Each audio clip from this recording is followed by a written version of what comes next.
Good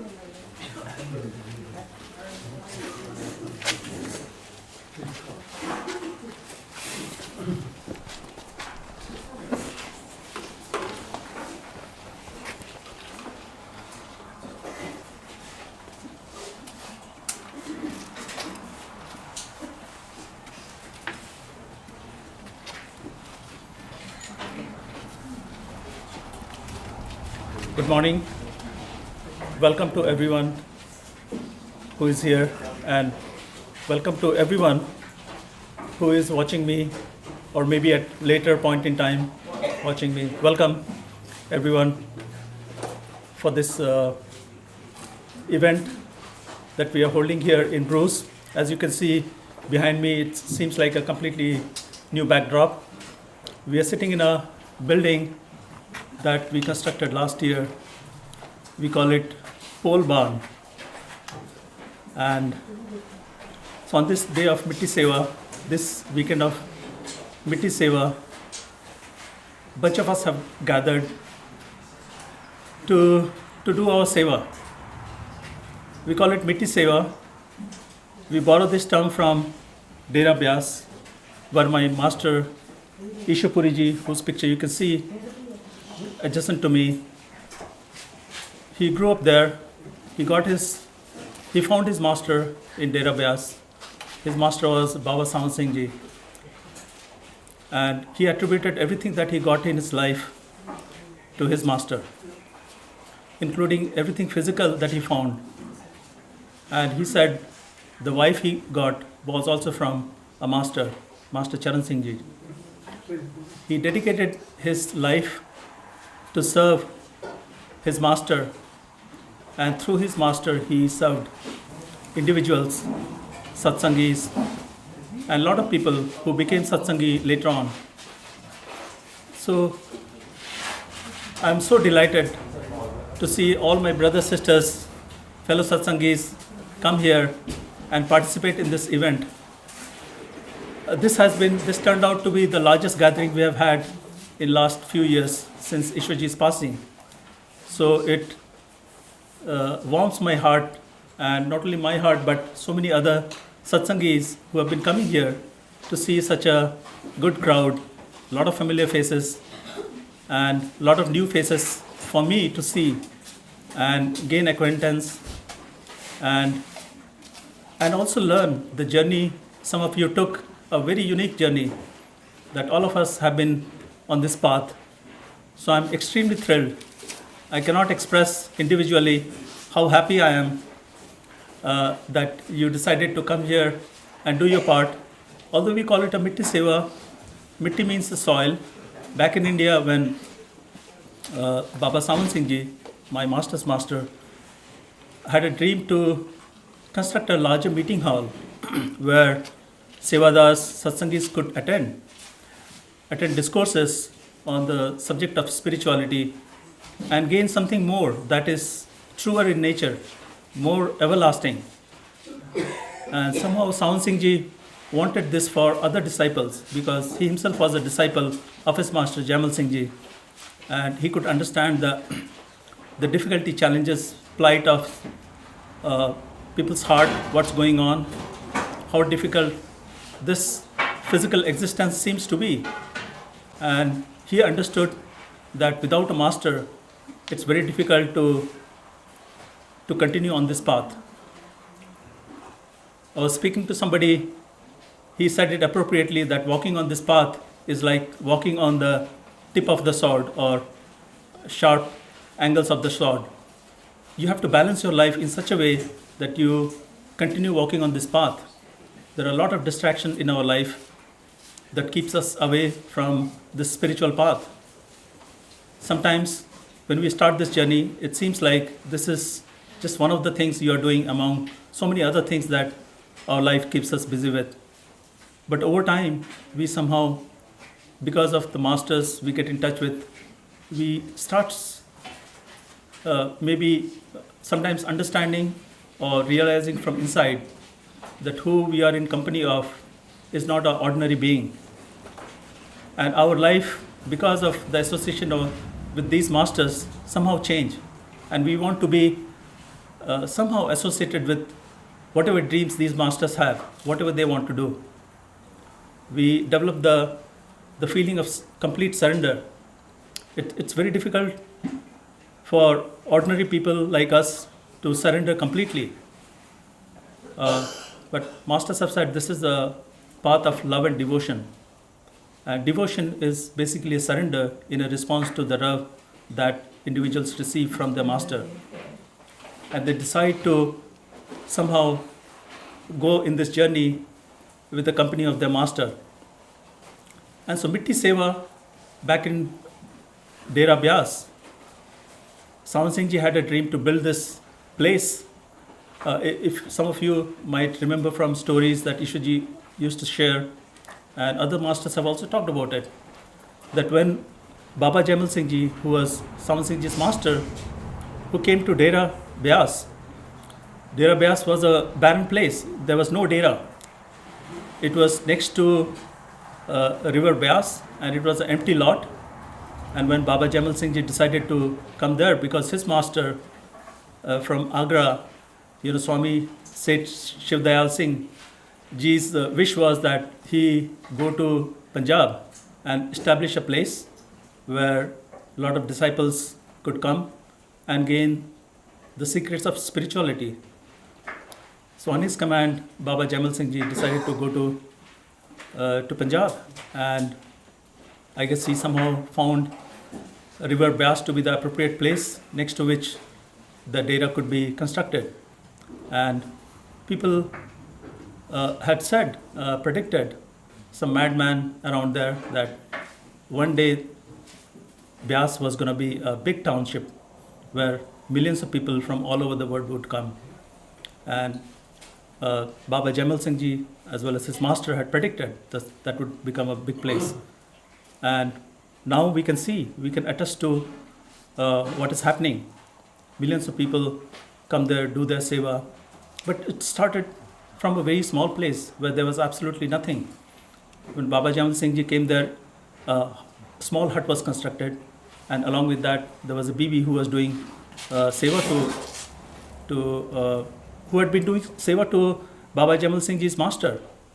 And then next she accompanied Baba Jaimal Singh Ji to Byas to do seva. And as the place as people found out that a master had come to Byas, they started coming there to listen to lectures every weekend. There were very few people, 5, 6, 7 from the accounts that I've heard, and slowly it started growing. What was a small hut in the beginning, a couple of huts, one hut where Baba Jaimal Singh Ji was staying, and another hut where Bibi, who was a lady who was serving her master, was staying there. And that went on for quite some time, till Sawan Singh Ji was found by Jaimal Singh Ji. And when Sawan Singh Ji came in association with his master, he was so touched by the teachings that he also wanted to do something for his master. He wanted to do seva for his master. And so I'm just drawing a analogy between what's happening here and what happened back in Byas. And one cannot ignore the fact that, we had a humble beginning, although the seeds were planted long before when Ishwarji came here. Now Ishwarji has passed away, but he laid the foundation, he broke the ground here to build a meeting hall in the memory of his master. And he said one day when the meeting hall that he dreamt of completing and also build this dera, he wanted to name it after his master, Baba Sawan Singh Ji, and dedicate it to him. And his life was a life of service. As I said, he came here, to serve his master, and through his master, he wanted to serve all his disciples. So Mitti Seva was an act that was performed in Byas early on to build a meeting hall that Sawan Singh Ji wanted to build for his master.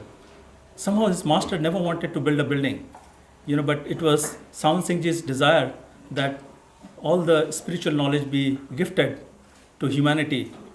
There are seekers who have been thirsting for this knowledge, and somehow he, as a disciple, could relate to this plight of all the people, all the seekers, genuine seekers, and he thought that there should be a building constructed where regular discourses could be had.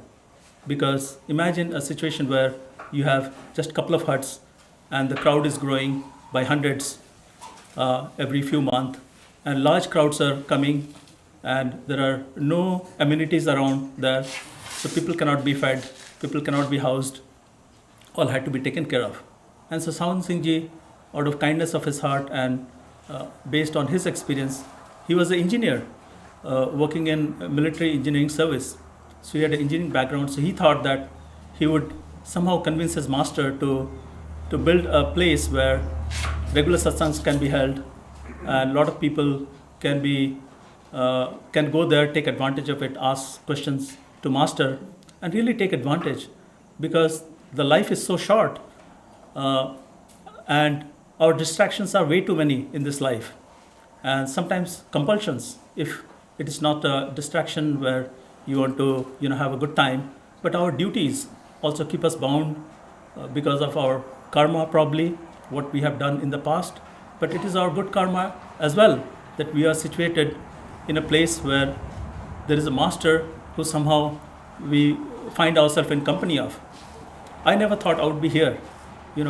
I came here in this country with dreams of making a lot of money, somehow being successful in my career. So I came to West Coast. I came to East Coast for short duration and then went back, felt homesick, and then decided to come back here. Consciously, I was never thinking, whichever way life was taking me, I was okay as long as, I had prosperity in front of me, chance of being prosper or making more money than I could back in India.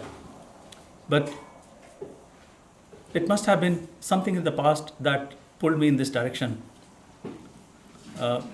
Many of you must have had this experience where you somehow found Ishwarji through somebody's word of mouth or through YouTube or some pamphlet, newspaper, or bar or other places, Ishwarji used to go to casinos, so who knew, even you could find him in casinos, right? I mean, he knew that he can find, or there are seekers everywhere from every parts of life.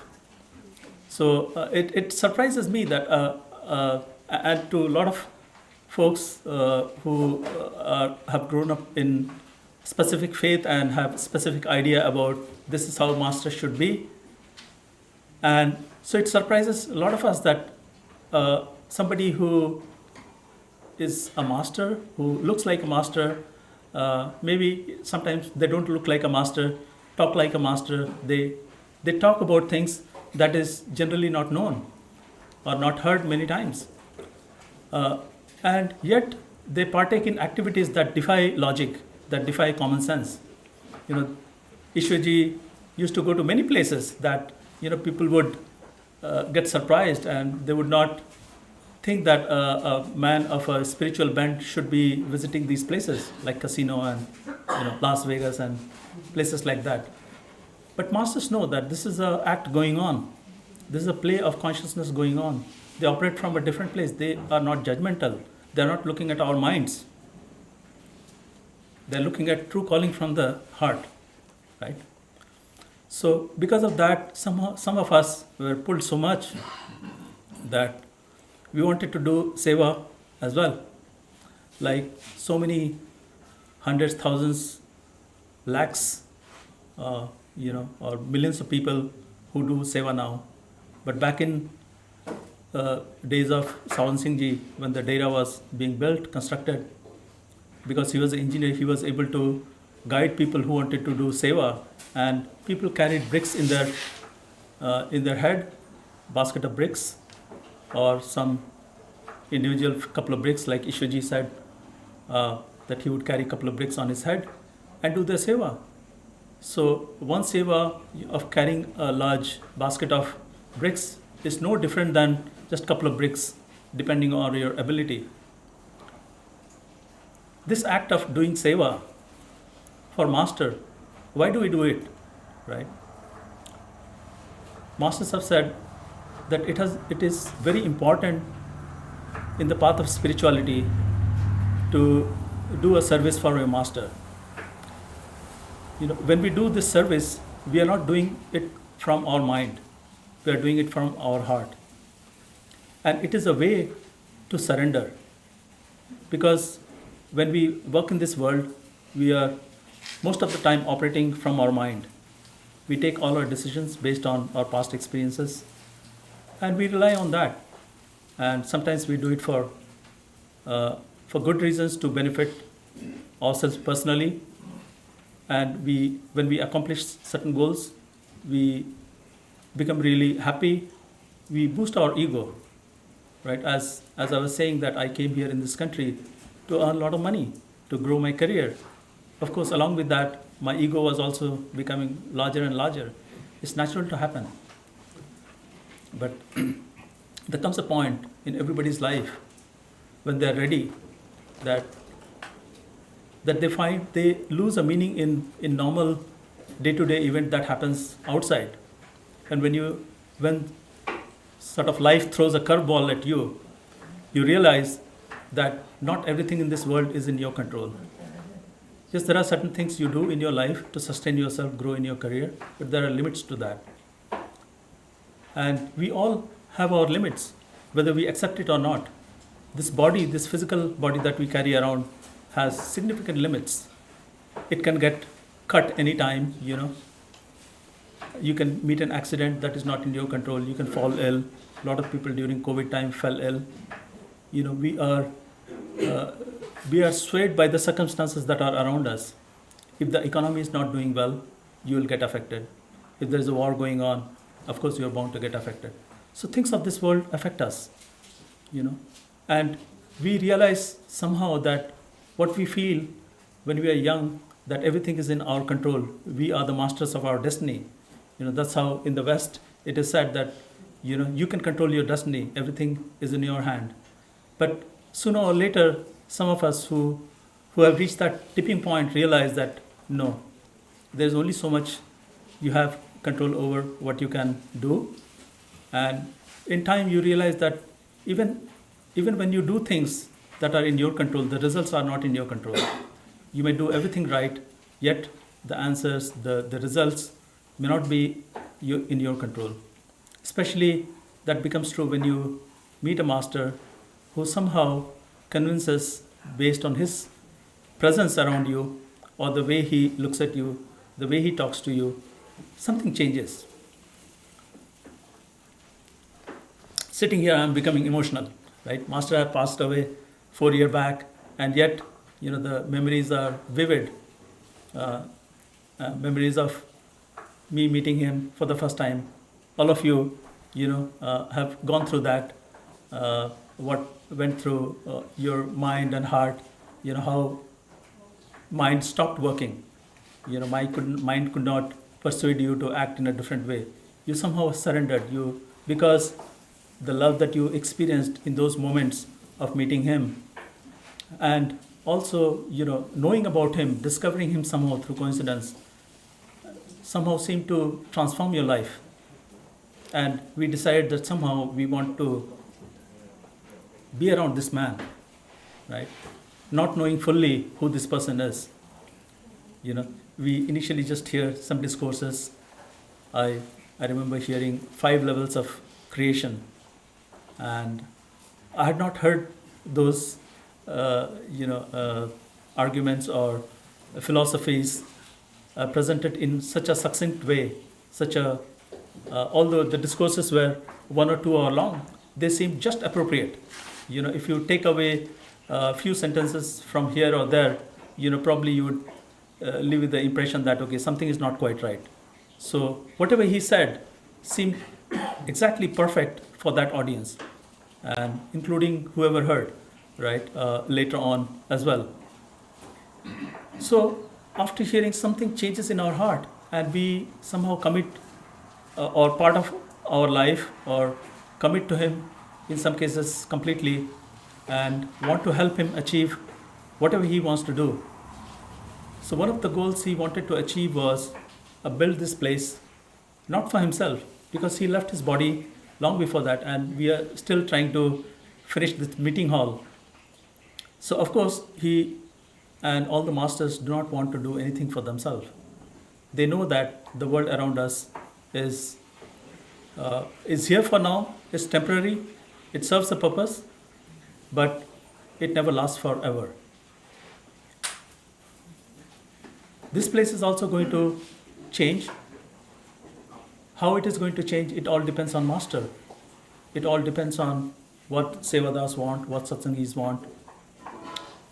They want to build this place not because the building is going to last for a long time, but because there are Satsangis, like in Vyas, who wanted to hear the message of spirituality, wanted to be pointed to by a master how to seek the truth, where to seek the truth, and get glimpse of that reality, of the truth.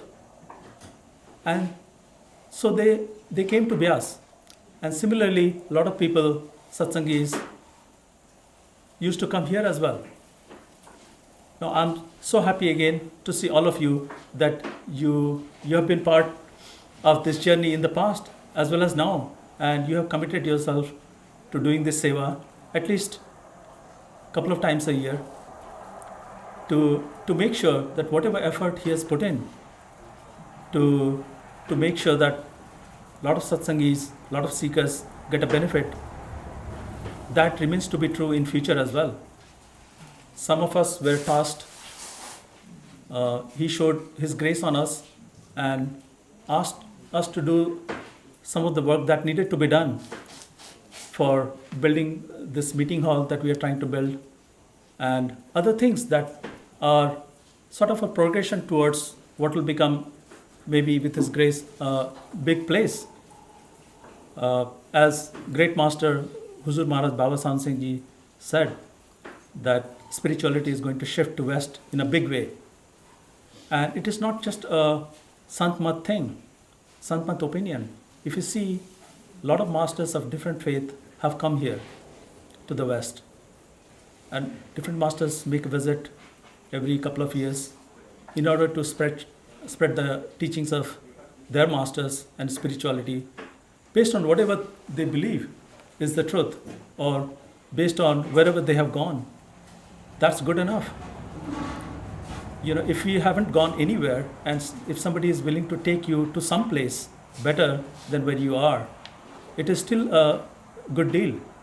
Because if you were to not take this journey, not take that step, you would be standing at the same place. And as I was saying, the life is short, 100 year max, most people 70, 80 years. And most of our life is so fragile. We are plagued with different issues in the body, different relationship issues, not able to get along with friends. There are too many distractions, compulsions, maybe karmic reactions, karmic act that we need to perform and pay off old debts. Despite that, we are able to take this time because we understand from masters that it's a very finite opportunity that we get in this life to make something out of it that is more lasting than this body, more lasting than maybe a couple of lifetimes that we have lived. And to know that there is also existence which is timeless and it can be attained in this body. And masters say that because of their own experience, their experience of their masters, I can tell you straight up that I'm no master. I have not gone anywhere. I'm just repeating what my master told me. And I'm also trying to do my seva to my master and through the master to all of you, because this is the seva he wanted from me. And he has assigned so many sevas to other folks as well. He formed a Dera building committee to make sure that the donation money that comes in is spent wisely. It is taken care by a committee. And we, some of you who are present here, regularly meet to make sure that we are doing our part. And as I was saying earlier, that we can act in certain way on the path of, as they say, like a guru mukh, who only wishes what the masters want. We are not acting like a manmukh. We are not, every day we act based on our mind, manmukh. We chase whatever our intents are, desires are. But over here we are trying to be gurumukh. We are trying to follow the teachings of our master. We are trying to follow the instructions of our master, and whatever pleases him. By doing mitti seva, all of us want to please our master. And Ishwarji gave so many examples of how, through even a simple act of maybe carrying bricks, as a young child, or just fanning the master when he was a couple of years old, and he had the desire to fan his master when he was giving a discourse, because there were adults who were fanning him, because in Dera it becomes very hot. So they had these big fans where Sevadas would fan the master as master is giving discourse. So this act of doing seva doesn't matter what age you are in, how old you are, how rich you are, how poor you are, what background you have, what beliefs you have, what sexual tendencies you have. None of that matters, because masters know that we are not this body. We are just temporary. We have put this body just for this experience. End of the day, or end of this time period or time and space that we live in, when that ends, through the grace of Master, we realize that we are all one. We have common existence. We are all one in living in a timeless state. In what is described as Satchit Anand, Satchidanand. Sat means truth, Chit means knowledge, Anand, it means bliss. It's not really happiness, because happiness is more external. Happiness and sadness is related more with the physical aspect. But what you find inside is a true bliss, where you are content, you are infinitely, you can say, happy from inside. So at the end of the day, we are all one. But we don't realize it because of the experience that we are having right now.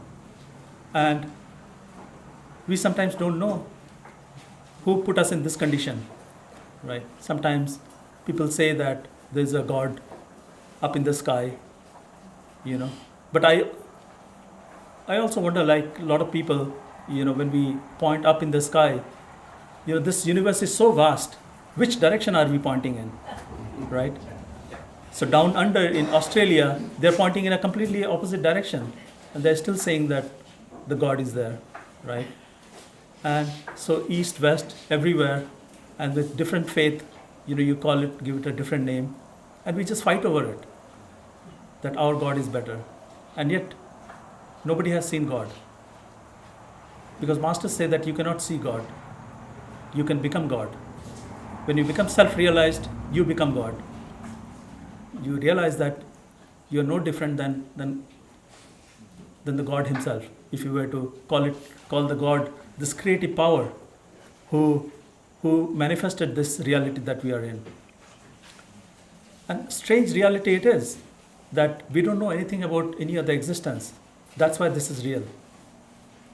I think we every day experience a different kind of reality, but the moment we encounter this reality, we forget about other realities that we were enjoying.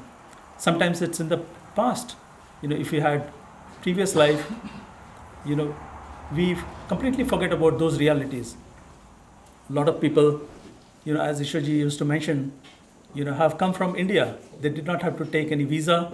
They just took a birth here, as American, child who grew up here, and they are American with white skin, some with variety of skin, When you are ever powerful, where there are no bounds, you want experience. You crave for that experience. You want different experience. Because Ishwarji used to say that purpose of this life is, at least in this form, is to experience that highest reality, that we are nothing but that essence of God, essence of that ocean, limitless consciousness that it described as totality of consciousness. We are part of it. But for an individuated experience, we have taken this completely different form. And we keep changing this form. And we completely keep changing our experience birth after birth. But we somehow get stuck in this cycle of life and death. And we trap ourselves into this experience. Because we don't remember what has happened in the past. We cannot see any other reality. We are not, because of our mind also, which is very good in arguing if there is anything else or not, and it questions everything. So it rightly questions whether there is another life or not, there is another existence or not. That's how we are not duped by anything that is said. We always analyze the situation, we question it, and then when we are satisfied, we act on it. It can go both ways. Sometimes we can use our mind so much that we do not want to listen to any other type of argument. Once we have solidified our mind, our belief. A lot of people who take science, they become hardened because of the discipline that we follow, that we need to have a proof before we act on it. We just do not want to go by anybody's word. So people who still choose spirituality, even after questioning a lot of things, there must be something in their background that compels them to somehow keep aside their logic and still get compelled by these masters' words. Somehow they are able to see the love flowing from the masters and want to suspend their questioning mind for some time and want to take the first step and see if there is any experience that they can gain to convince them that what they're saying, at least on the surface, can be validated. Like the simple practices that Master Ishwarji used to give about imagination, and even you can relate with the common experiences that most of us have. As I was saying that, we experience this reality when we get up in the morning, but we might have had some other experiences before getting up. We quickly forget that. If you had a dream, maybe in the nighttime or even daytime, some people have daydreams where they float away, they experience different reality for some time, and then, as they're coming back, they remember what they dreamt of, but with time it just fades away and it just feels like a dream. We don't question whether that could be a reality or some way of giving us a sign that something else is also possible. But masters tell us that these are ways of checking whether something else is also possible. So in dream world that we float ourselves in, when we lie down in the bed and we are sleeping, our body is resting at one place, but through our mind, we are having a completely different experience. And it could be completely unrelated to the identity you hold as a physical being. You could be a professor somewhere, or you could have a business, but somehow you don't carry on the same identity when you are in dream. You create a completely different set of friends. You talk to them, you argue, or it's possible that you argue with the same set of friends that you have here. Some of them you carry on to the next level of maybe a short existence that you find yourself in. So masters tell us that these are all experiences, and because these are just experiences and these are short-lived, these are not the truths. This is not a permanent truth, and there is a way to find this permanent truth by following certain instructions that masters give us. But even before we get to that level, most of us who are involved in this life are chasing certain dreams of ours, certain passions, or because of some karmic load, we are completely inundated by the life that is presented to us, and we never get an opportunity to find anything else. For a long time, I never questioned, if there is anything in this life other than, uh, earning money, having cars, having treasures of this life. Most of us had that idea because the society that we grow in, that shapes you in that way, and somehow life at appropriate times shakes you up when something negative happens in your life, or you accidentally meet somebody who makes certain remarks that makes you question, is that true? And you find a lot of things conveying the same message somehow after you meet this person. That everything that this master talked about seems to be reflecting in everything else that you see. Like on the highway, you read some sign, I saw this sign, God bless America. So I used to think that, okay, God has already blessed America, long time back, maybe 100, 150 years back, when Baba Sahib Singh Ji said that the spirituality is going to shift to West in a big way, especially America, North America. So it has been blessed for a long time. So when you hear about that and you see a sign and you see signs, it may be birds flying or rainbows like we saw yesterday. There was a beautiful shower that we experienced yesterday while we were doing seva. So we were all associating with the blessings that we were receiving. And what a blessing it was. There was a thunder, there was a hailstorm, and fortunately I was shielded under a roof. I was trying to protect my car, that it did not get damaged. But we somehow feel that somebody is watching over us. The event that is happening here, beautiful event with so many beautiful faces, happily serving for the master. It assures you that what you heard, what you saw, meeting a person, these are all signs, assuring you that you are in a good company. And so I'm happy that all of us are here doing our Mitti Seva, although we cannot do a physical Seva here because the environment here is quite different. So we have a committee that is trying to fulfill the dream that Ishwarji had of building a meeting hall. Some of you must have seen the plans for it. So I wanted to assure you that we are working continuously every week.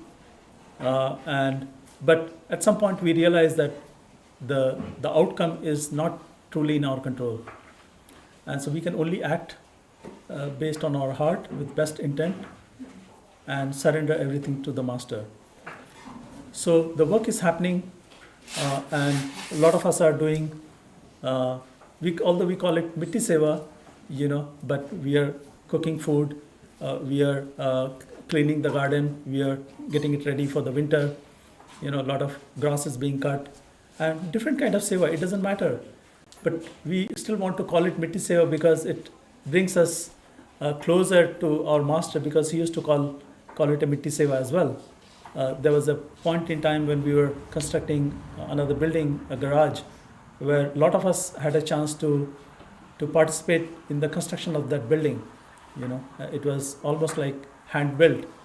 We don't use bricks here, we use wood. So a lot of us participated in cutting wood, shaping it, putting concrete. But these are all seva. Whether it's a Mitti Seva or other kind of seva, it does not matter, because our abilities are also different. And it's wonderful that we have different abilities. Sometimes we don't have the right abilities in those cases, but our willingness to participate and do even carry a small brick, or even put a wire here or put a tape, to help facilitate this, is also an equally important seva. And masters see seva in the same way. In 2019, I believe Ishwarji gave a wonderful example of the seva, where a master wanted to build something for the satsangis, and he was asking for donations. And a lot of people came and donated. And Master was, so the program almost finished. All the money had been donated, and it was right there. But the Master was not willing to leave the platform and close the event. And people around him told him that, okay, we have received all the donation, and there are no more donations coming. So that's it. But Master said, no, let's wait, And finally he said that there's a person, who hasn't donated yet, and he's a bit shy, There was a poor man.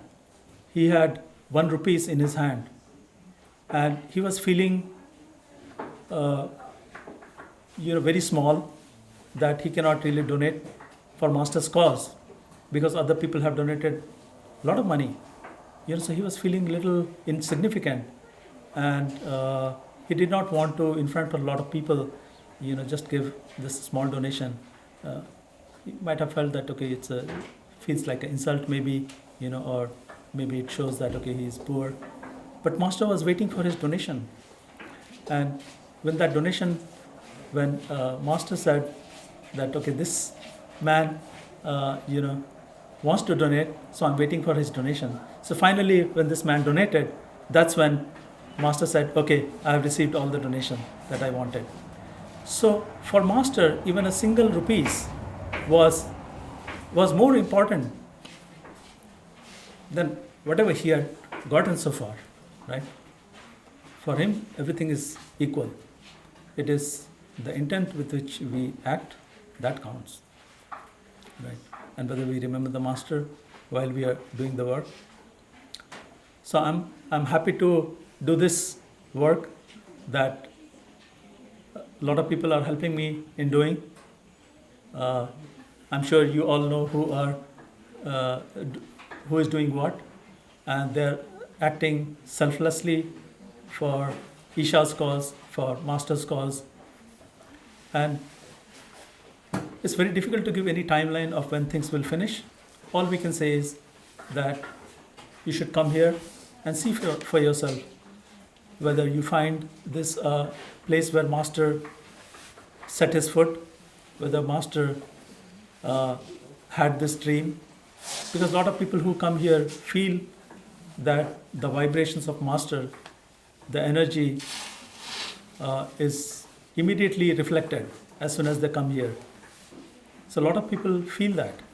And that brings me back here every single month whenever there's a good weather. And I try to balance my time between here and other places. So I'm trying to do my seva, and I find a lot of you doing your seva. So I want to compliment you, thank you for allowing me to do this seva and working on this path along with you, and trusting me to be here and to be able to say few things. I know, as I said, I have not achieved anything. I'm not a master. I'm just doing my duty to my Master. I'll be the last person sitting here trying to do anything. I would run away. I had long back, when I was in first or second grade, I don't have complete memory. Somebody put me for some act, in a school, and I was supposed to stand on a platform and maybe sing a song with a couple of, boys and girls. So I must have been 5, 6 year old, and I remember crying, standing in that platform, and I still remember that, somehow. Of all the memories that were there are few such memories, that is still there, and I still think imagine that maybe there must have been a part of me that wanted to be there. That's why I was there. And some time back, somebody sent me a mail saying that I feel like, when Ishwarji was very young and he wanted to do this fan seva, I know it's a guy, a small boy who is 6, 7 year old. How much seva can he do? How much fanning can he do? I feel like the same way, I'm trying to serve my master. How much can I do? Ultimately, I'm trying to please him, right? And I know all of you are trying to do the same thing because you found something touched in your heart that brings you here. And I'm also trying to battle with my mind, like all of us. It's pulling in different directions. But when I come here, I feel the love from all of you who are trying to selflessly do so many things. Like the building that we built here, where we are sitting right now, it is in response to people wanting more space to put equipments in. Over time, this place has been incrementally growing. When Ishwaji was here, we started with the garage. We wanted to serve him, built with our hand, do our mitti seva, and wanted to please him, which he was very pleased with, and everything that we were doing. And when he passed away, then the burden came to just us, all of our satsangis, to make sure that his vision and dream continues on. And the prediction of great master also comes true, facilitated by some of us doing seva.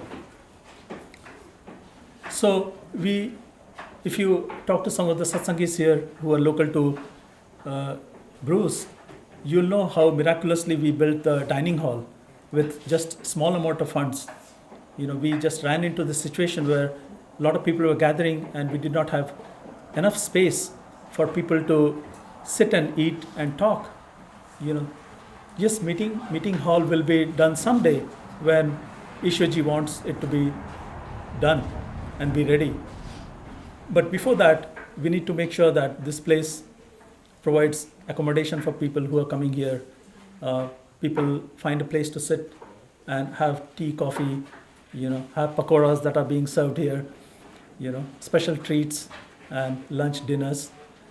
So we have a place for people to talk about the master, because we want to have this satsang going on all the time so that we can remember the master. There's a beautiful story that I read recently. There was the person who used to lend money, and so people who lend money, want to charge a lot of interest so that they can grow their wealth. So there's this guy who used to charge very high interest rate back in India in old days. So he was extremely greedy, and so one day he decided that he's going to go to all the people he lent his money to and is going to claim their property by charging huge interest rate and ask for the money to be given right then and there. So he went to a village where this poor villager was there. He had taken a lot of loans, and he wanted all the money to be returned immediately. And this farmer, he said, I cannot give the money right now. I don't have money. So this the guy who lent the money, he said, okay, if you can't do that, I'm going to take all your possessions that you have, and you cannot do anything about it. Then the farmer said, okay, if that is your wish, you can take everything that I have and get out of this place immediately. And so this guy took everything that he could get and all his own belonging, and he tried to leave, but there were so many things that he could not carry it himself, and he was a little embarrassed that he would have to carry his own thing. Being a money guy, he didn't want to do his own work. He wanted a coolie or somebody to carry his things. So it so happened that there was a saint nearby who was listening to all the conversations. And as this money guy was trying to persuade this villager to help him carry things, and villager would not accept that, because he was upset that all his belongings were taken. Now this saint heard that, and he said, okay, I'm going to help you, but I have a few conditions. So I'll give you a couple of choice. You tell me what you want. So I'm a man of God. I'm a man of faith, So if I pick your luggage and take it to your house, here are the two conditions.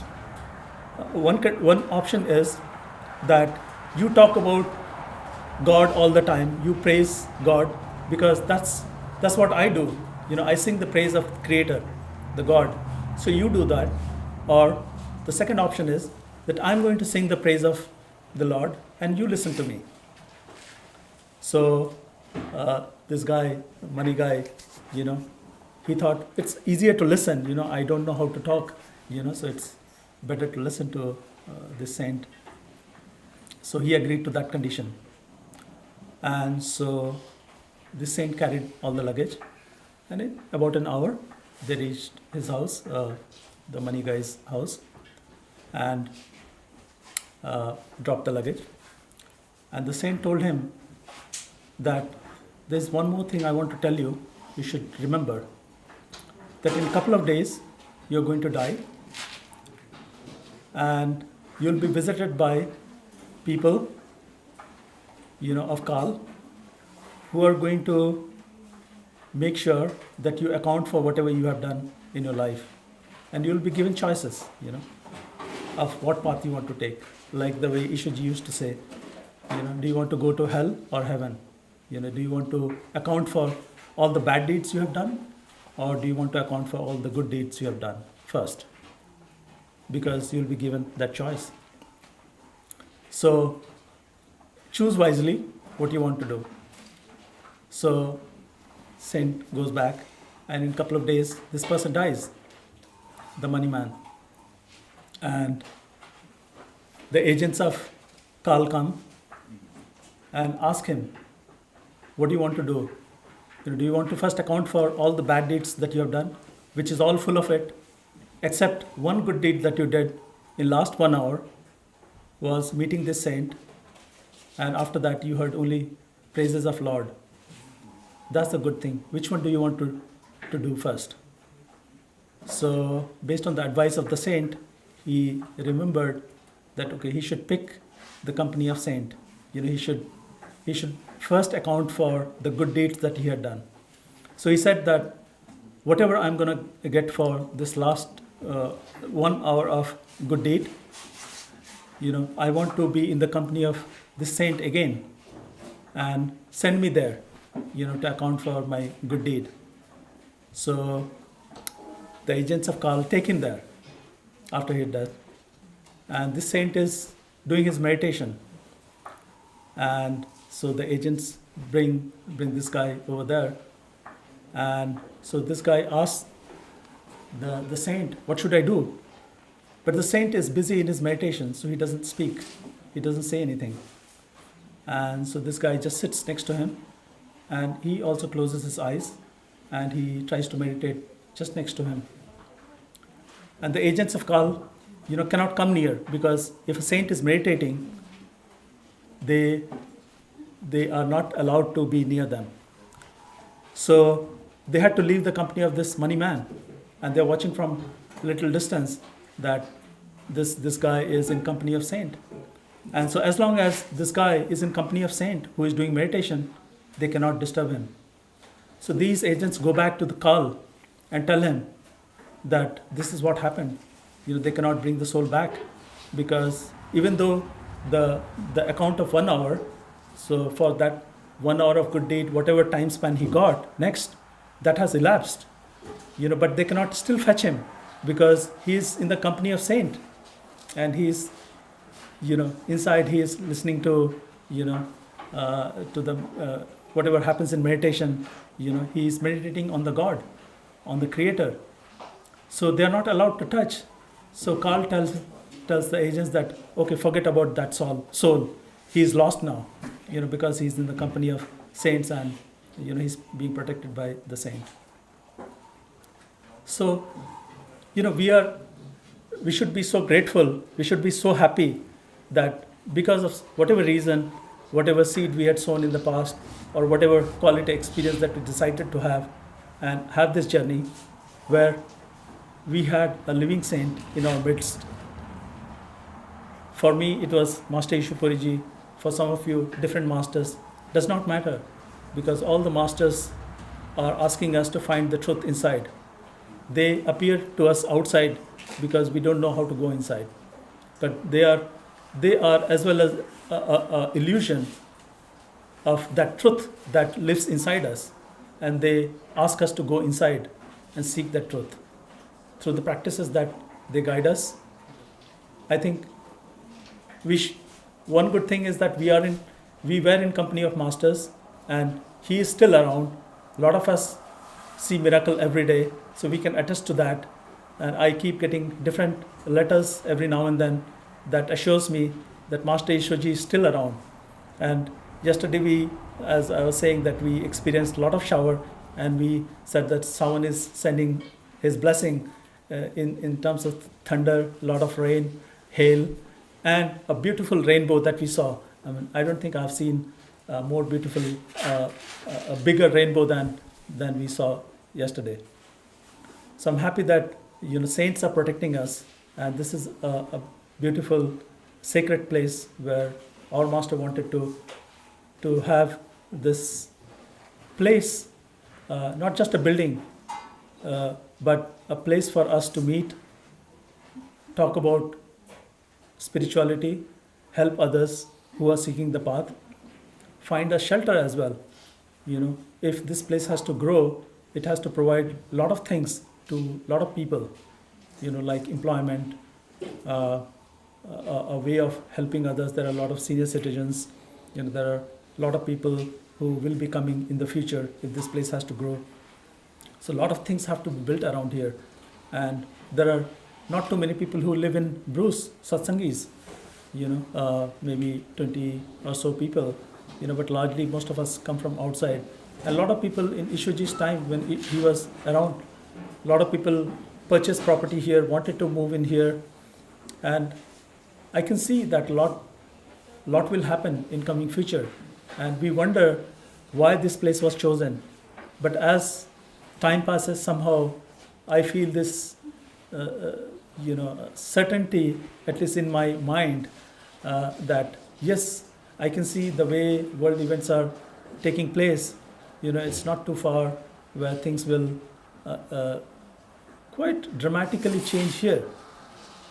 And this place in let's say 50, 100 years could be a really big place, where spirituality has shifted to west, and east is now enjoying all the external comfort that it lacked in long time. And so I'm so happy to see all of you who have decided to do service for Master, spend a couple of days coming here, doing kitchen seva, doing various other kind of seva. So my salute to you, my gratitude to you that you have decided to partake in this along with me, and I'm able to do a little bit of my seva to my Master through all of you. With this, I would like to end, and I hope to see you next time again. Thank you.